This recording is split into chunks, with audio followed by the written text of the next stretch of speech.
Welcome back, guys. We've made it all the way up to video number 20. So, if you've appreciated and liked our content so far, we would appreciate if you guys hit that subscribe button, share our channel with your friends that also do jiu-jitsu. We're trying to help you. Maybe you guys can help us with some of that kind of stuff. Help us gain a little traction. Yeah, appreciate it, guys.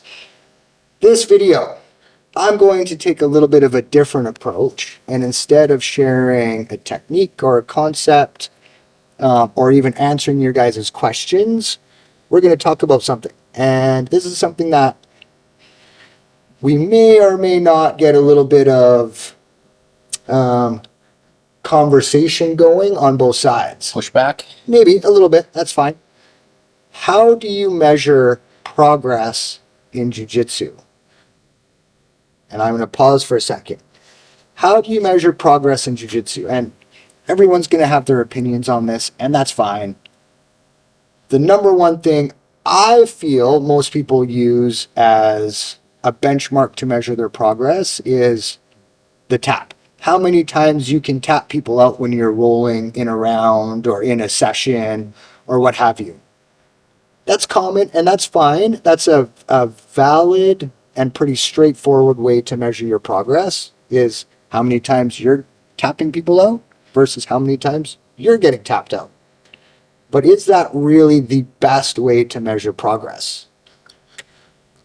I don't think so. I have some ideas. I want to hear kind of what you have to say, Lee, as kind of a newer jiu-jitsu practitioner. Yeah, well, like anybody, when I very first started this, a lot of people don't know this, but our history goes way back. We first started training together 20 years ago when you were just a real young guy, active fighter, and I was in my 30s just as a hobbyist. And of course, like everybody, I thought, the tap, right? But yeah, not being athletic, not having attributes, not having a fighting background, I didn't get to tap very often. So it led to a lot of frustration. Yeah. And to the point where, I'd gotten to the point where I got my blue belt, and then I got a bad case of those blue belt blues that people get, where you're like, I don't feel like I'm making any progress. Yeah. Because you can't tap people out. Maybe somebody comes in and they've got that contractor or that farm boy strength, and you just can't do it. And the people you're training with, they're getting better as you're getting better, so it feels like at best you're just stalemating. And yeah, I burned out, and it took me 15 years before I finally, through a series of fortunate accidents, came back and started training with you again. Yeah. This time I feel very differently about it, because I don't even try to worry about the tap. I actually have, I try to make it hard to tap me. That I find to be an easier measure of success. Trying to be more difficult to tap. In the beginning, when I first started training again, it was, I'm getting squashed, I'm having panic attacks because I can't breathe. So my version of success was, he was on top of me for the full 3 minutes of the round. I couldn't get out, but I could breathe. Yay. Yeah. That was a win for me, Yeah. right? And I think about a lot of other people, hobbyists like myself, that are, maybe you're a 40, 50-year-old office worker who's not super athletic, or you're somebody who's 100 pounds soaking wet. You're probably not going to come into your average school and tap a lot of people. Yeah. Right? So what's the path for people like that, right? And as jiu-jitsu has grown and expanded and has become more of a sport, we'll call it, you can't play any sport on the planet and not get scored on. Yeah. Right? And I always use basketball as an example because it's a mainstream sport. Everybody gets it. You score a hoop, I score a hoop, right?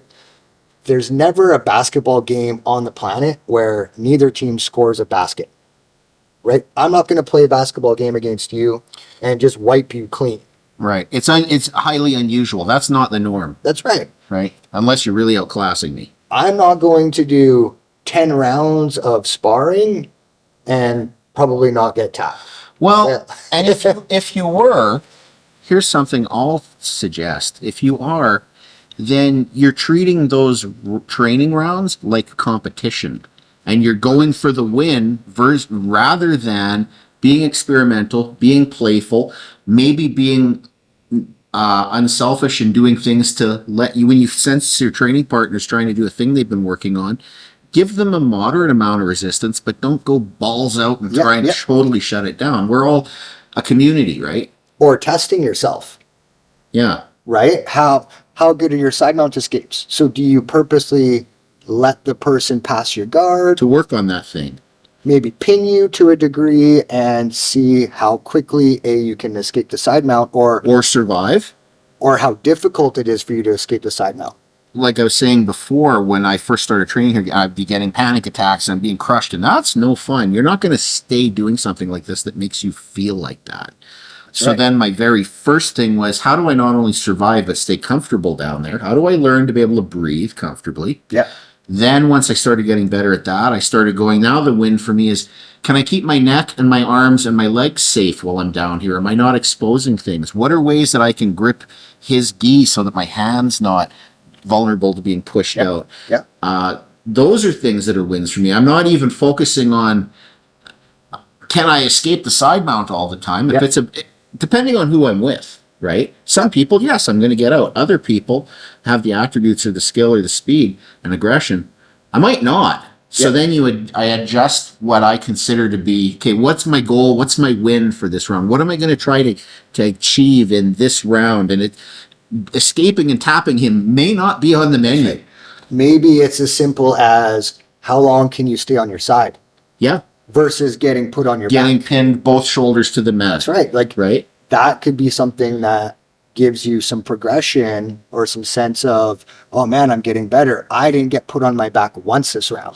Something I've been working on recently now. Again, as you know, my side escapes are getting better. I'm worried about those because someday in 2 or 3, 4 years, I'm going to probably test for purple. I know that's going to be a huge part of that. Yeah. So I have to approach this, break it down into little micro goals. Something I've been working on in the past month or two is, when somebody's aggressively holding me down, can I keep the elbow that's framing into their hip, can I keep that there?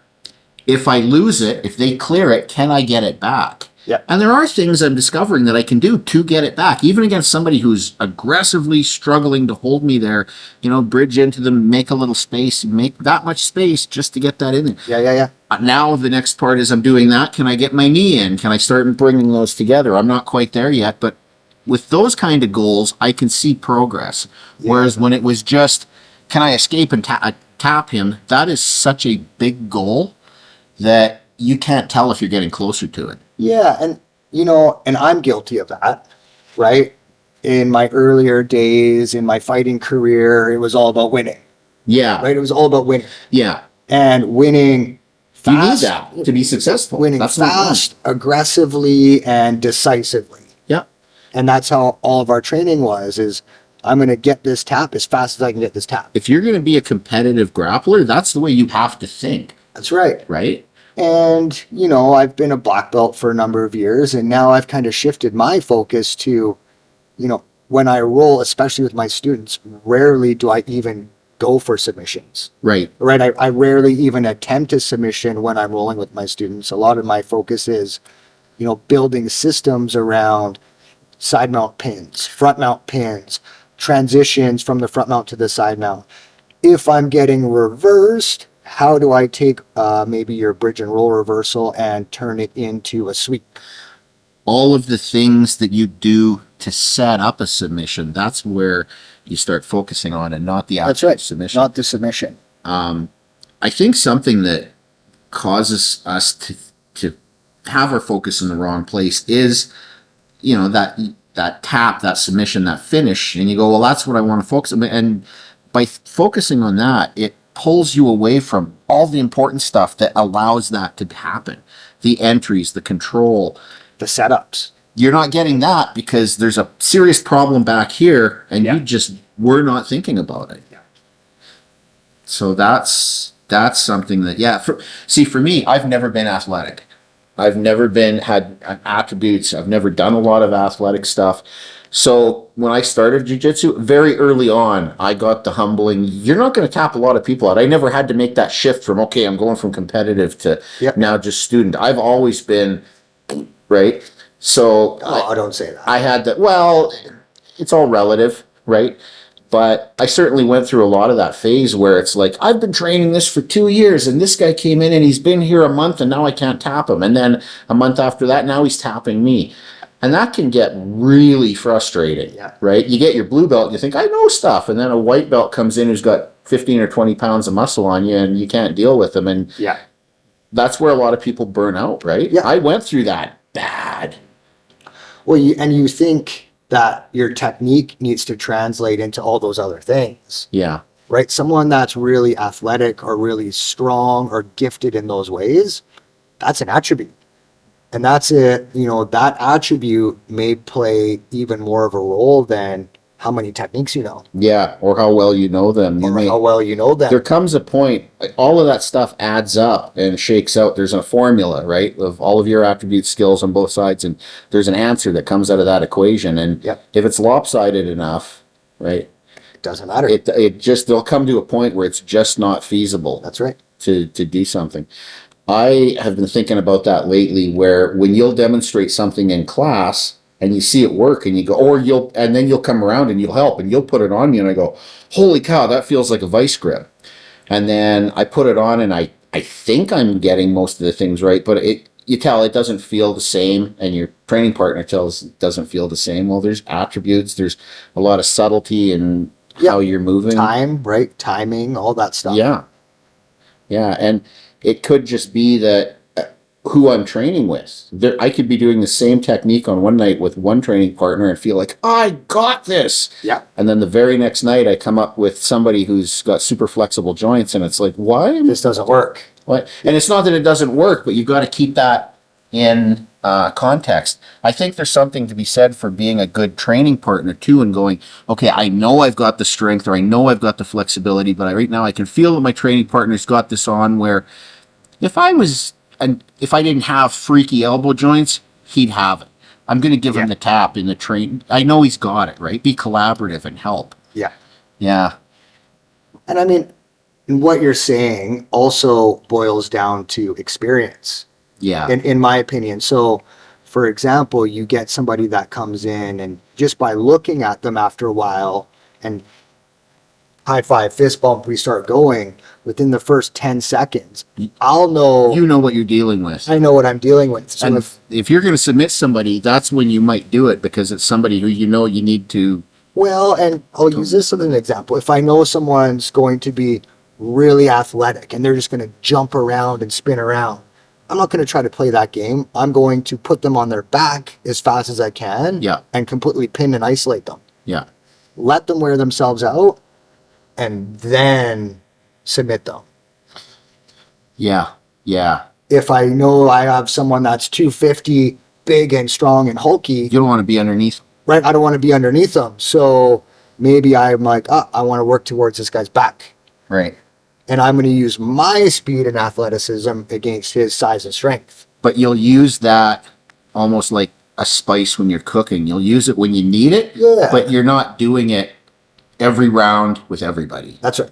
Yeah. No, and you don't have to. That's not really training better jiu-jitsu if that's what you're relying on. That's right. Right. I mean, you may be effective at fighting, but if you're trying to learn the art, that's a bit of a different thing, right? That's right. Master Roy Harris had that equation where he said that mediocre, I think if I get it right, mediocre technique plus athleticism equals results. Equals effectiveness. Effectiveness. Yeah. Yeah. That was it. And he's right. Right? Like, really athletically gifted human beings don't need much technique to go, I'm going to grab you by the head and squeeze. Yep. Right? They've never learned a guillotine choke in their life, but everyone knows how to grab someone's neck. Yep. If you're a 250-pound gymnast and you've got your blue belt, you're good. You don't need to come to class anymore unless you want to. Well, it depends on what level of good you want to get to. That's right. Like, That's right. and those are the folks, the high-level gymnasts or the high-level athletic human beings that you could take and groom into really high-level competitors. Yeah. Because they have that gift. Yeah. Yeah. Most of us, that's just not on the menu. So being frustrated that you can't ever get there, that's kind of the wrong way to look at it. That's right. And so other ways to look at progress. Like I say, being harder to tap being harder The to reverse of, can I get the tap? Can I survive and Yeah. not get tapped? one of the suggestions that I've been making to right now my purple belt students is I want to see them if we're doing a 5-minute round, I want to see them spend the majority of a 5-minute round on top versus on the bottom. Yeah. So that's a good way to measure your success is, okay, well, I can only get top position and hold it for about a minute out of 5. So you're like a 1 out of 5 On your, basically your control and dominance. on your control and dominance. Now, at a purple belt level, I kind of want to see my students spend 3 or more minutes on the top The side majority. versus the bottom side. Yeah. If they're up against someone of similar attributes, right? Yeah, right. Maybe a blue belt, maybe another one of the purple belts, right? Yeah. Like if you're 100 pounds and you're up against a guy who's 220, it's adjust. Yeah. Yeah. Well, there's always those variables. Right. There's always going to be those variables. And so little measuring sticks like that where, okay, I'm spending 20% of my rounds on top. I need to increase that to 30% of my rounds on top, then 40%, and then 50%, and now 60%. Now I'm really starting to see some progress because I'm spending more time on top versus on the bottom. And looking at it that way can be, I find, just as rewarding or more so than the tap. It's very satisfying when you measure it like that. Yeah. Go, oh yeah, that guy used to be able to tap me out all the time, and now I'm surviving. Sometimes I'm even getting out. And then we can take that even one step further. So how much time are you spending on top? How much time are you spending in certain positions? So now we're starting to think about how you're developing your front mount position, your back mount position, your side mount position, your scarf hold position, your north and south, your knee on belly. You have all these positions that you can work on. And instead of using them together to stay on top, how long can you stay in one of those positions? You choose. Now you're starting to talk like a brown belt, right? That's right. Yeah. I'm going to pin you in the side mount and I'm going to stay on top and not move. See, and if you person is just focused on the tap, what's going to naturally happen is you're going to go, well, I'm not great at the front mount, so I'm not going to go there. Yep.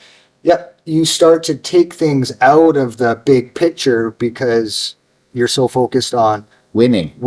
And winning, there's so many different ways you can submit somebody. And when you get caught up in the submission or the tap or winning, you tend to go to the 2 or 3 submissions that you like the most. That work, right? That work for you. So you stay in your little realm of this is what I like versus experimenting with other things and developing a broader game. When I was getting ready to retest for my blue belt with you, and I went through a phase there where I was making a lot of notes. I basically did an exhaustive breakdown of your entire curriculum. Yeah. And one of the things I did in there was I had a section of just my own notes and musings on general things. And I just was reading that again this morning. And one of the things I wrote in there is winning is fun, failing is important. Yeah, man. I mean, right on. We Yes. all like to win. Everyone. Yeah. Like I'm not saying take the tap out completely because that would be ridiculous. We're all Yeah. gonna it's part of jiu-jitsu. Now it's Chai Chi. Right? That's right. But we all like to win and we put so much emphasis on that. Where When you bump hands, are you right now, are we competing or are we training? that's right. We're training. Right. We're Yeah. training. And you take guys even like the Gordon Ryans or the highest level grapplers out there on the planet. In the training room, they're getting tapped. I promise you. In the training, If they're not tapped. getting effective training, right? That's right. You need to and- find where the And holes I say this because any high level grappler will handicap themselves. right. I need to get better at my arm lock escapes. How do you get better at your arm lock escapes? Let them get you in an arm lock. I have to get put into an arm lock to get better at my arm lock escapes. And sometimes your escape doesn't work and you have to do this. So on the training mats, yeah, it happens, it's fine, it's part of the game. That's part of disciplined training. You're gonna get a basket scored on you Yeah. every now and again, and it's fine. That's okay because we're in an environment with safe padded mats and friends who are going to stop when we say stop. That's right. And then there's that unsaid code, right? Yeah. When we do this, we are both agreeing to keep ourselves safe And each other. and each other, Right. right? Yeah. And that's something I found too, depending on who you're training with. Like when new people come in, they don't really sometimes get that yet. Some people do right off Yep. day one, but there's other people who are like, oh, let's go. That's right. And you can, like you said, you can feel that right away. Yeah. So then there's some people that I go, okay, I'm just going to lock things down. I'm not going to get playful and experimental. I just need to get through this without a broken elbow. Yeah. Or I want to go to work tomorrow without a black eye. And that's right, right? And Like get through that because he's still got to learn that. 99.99% of grapplers on the planet are hobbyists, Yeah. Yeah. right? We all have jobs to go to. We all have things to do. We have families. There's a very small percentage of grapplers that do this as their job and they're making money at it. All the people who learn to play guitar, of those, are very few end up being Eric Clapton. That's right. You know, they're doing it because they enjoy doing it, and they right, it's a might hobby. never get great at it. But Yeah. that's me, right? When all the time I spend editing these videos, the people I'm hoping to help the most, like I said, is the guy who's like a middle-aged office worker who decided he's going to give this a try, or somebody who's tiny or whatever. That's my people. That's my tribe Yeah, right there, right? yeah. I want everybody to learn, but those are the people that I feel for because I know what it's like to just get murdered on the mat.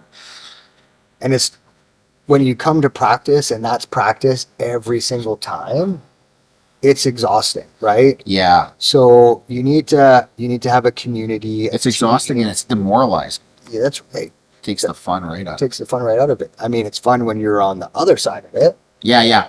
For a while. for a while, and then even still, you just feel like a bully. I've seen that too, where the guys will come in and they have the attributes and the gifts and they do really well. Those are usually, you don't see those guys after about 2 or 3 years. They get tired of squashing people and go, meh, go on, right? Well, and they get so caught up in their attributes that trying to teach them technical abilities, they actually don't really want anything to do with it. Unless they have that mind shift, and then you've got a great guy. Then you have a great guy that's athletically gifted and wants to learn. That's an instructor's like, please, Oh boy, please. now I Yes. can build something with that. That's right. Yeah. That's right. But for most of the case, you're dealing with us schlubs that walk in here and go, teach me how to do stuff. And we don't even know how to make a fist. When we first start. You're coming in like this. Yeah, pretty much. Yeah, just hugging my thumbs. Right? Yeah. And there's different ways to think about it, right? There's so many different ways to think about how to train, how to measure your progress, how to not get discouraged, Yeah. right? And that comes down to, in my opinion on that, is having a good plan. A good plan and also being lucky enough to have an instructor and a school that meshes with what you want. That's right. If you're going to a family-oriented place, but you want to train to fight in the cage, you might not get what you want. That's right. And time off maybe just as important as time on the mats, Yeah. right? There's such a thing as overtraining or overdoing it. Well, something that's been working for me, because I'm in my late 50s and I'm getting fatter and don't have flexibility and nothing works right anymore.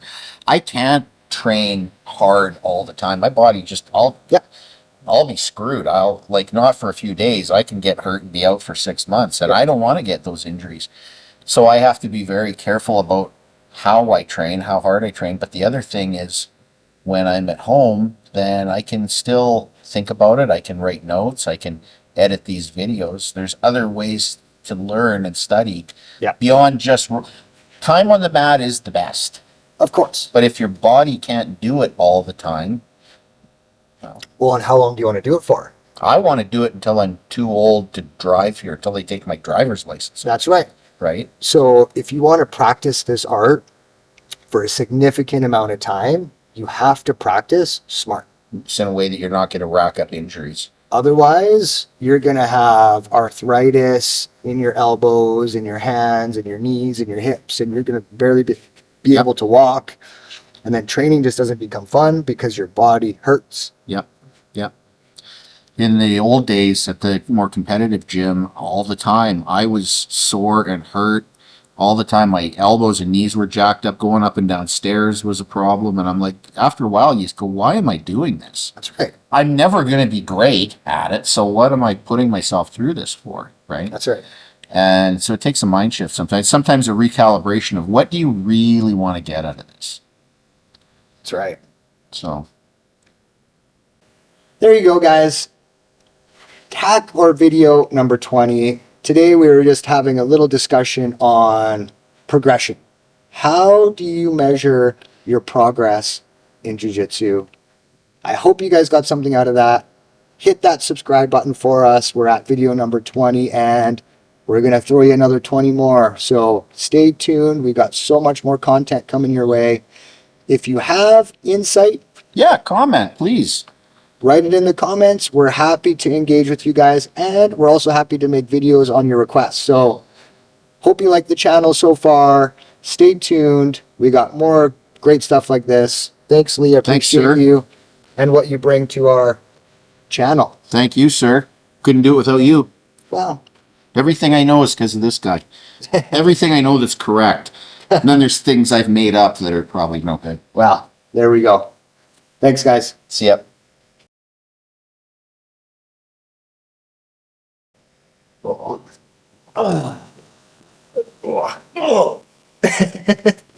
You see, sorry if I talk too much. No, I like it.